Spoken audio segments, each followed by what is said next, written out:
Мото көшпенділер тобы Петропавлда. Дмитрий Петрухин бастаған мотошабандоздар тобы Петропавлға келіп жетті. Қазақ хандығының 550 жылдығына арналған шабандоздар шеруі 29 тамыз Алматы қаласынан бастау алған болатын. Еліміздің 12 қаласын аралап өткен топтың мақсаты ата-баба жолын жүріп өту.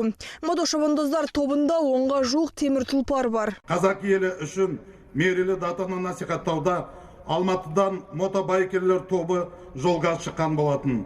Бүгін олар біздің қаламызға ат басын тіреді. Қыздар жеріне қош келіңіздер.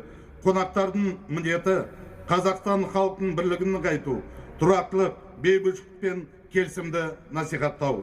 Дмитрий Петрухин байкпен әлемді аралап жүргеніне 10 жыл болған. Осы жылдар ішінде 150 елде болып 250 мың километр жерді бағындырған. Қазақстанның солтүстігіне келген сапарында Дмитрий Петрухин естелік ретінде шерудің нышанына айналған туды қала әкімі Марат Тасмағамбетовке табыстады. Дальше будем двигаться в сторону Кустаная. Ауа райының құбылмалығына қарамастан біз өз шеруімізді тоқтатпаймыз. Ары қарай Қостанай қаласына беттейміз. Ал 9 қазан күні шерудің нышанына айналған туды елбасының өзіне табыстайтын боламыз. Енді шабандоздар Қостанай облысына аттанбақ. Мото көшпенділердің шеруі Қазақ хандығының 550 жылдығы салтанатты түрде аталып өтілетін Тараз қаласында аяқталады деп жоспарлануда.